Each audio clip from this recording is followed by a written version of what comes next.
السلام علیکم ناظرین، آج میں آپ کو ایک ایسی بات بتانے جا رہا ہوں کہ ایسی حقیقت بتانے جا رہا ہوں جس میں نہ صرف میں ہی، آج کے معاشرے کے ہر وہ فرد اس میں مبتلا ہے۔ ہم زیادہ تر لکھی ہوئی باتوں پہ یقین کر لیتے ہیں۔ میں نے کچھ لکھا، وہ میری حقیقت تھی، مجھ پہ بیتی، میں نے اپنی زندگی کا نچوڑ لکھا، لیکن سامنے والا اس پہ یقین کر لیتا ہے کہ واقعی میرے ساتھ بھی ایسا ہے، لیکن حقیقتاً میں وہ اس طرح نہیں ہوتا۔ بڑی بڑی اچھی اچھی کتابیں اور لکھاریوں کی کہانیوں کو پڑھ کر اپنی زندگی کو ویسے سوچنے لگ جانا کہیں کی عقل مندی نہیں ہے یار۔ لوگوں کی لکھی ہوئی باتوں پر چلنا چھوڑ دیں۔ وہ کوئی اوپر سے پختہ دلیل نہیں لے کر آئے۔ سب کے ساتھ ایسا ہوتا ہے جو کہ انہوں نے لکھا ہے، ان کے ساتھ بیتی ہے، وقت نے ان کے ساتھ ایسا تماشا مارا ہے جو وہ لکھتے ہیں۔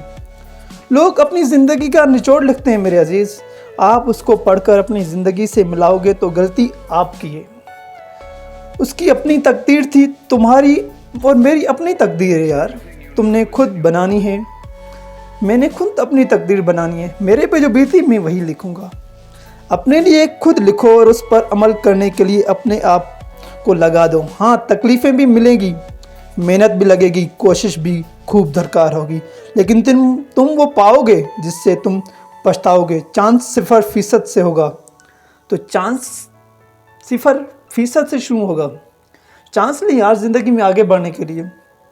ان لوگوں کے لیے، آج میری بات یاد رکھیں، ان لوگوں کے لیے کبھی مت روئیں جن کی نظر میں آپ کچھ بھی نہیں ہیں، بلکہ ان کا خیال رکھیں جن کی نظر میں آپ بہت خاص ہیں۔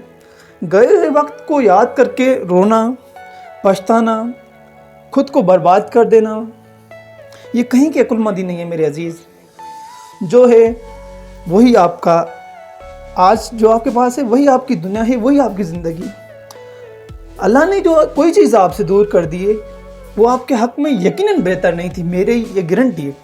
میری زندگی کا نچوڑ ہے، جو چیز آپ سے دور چلی گئی وہ یقیناً آپ کی زندگی کے لیے، آپ کے لیے بہتر نہیں تھی۔ اللہ تبارک و تعالی اسی لیے وہ دور کی۔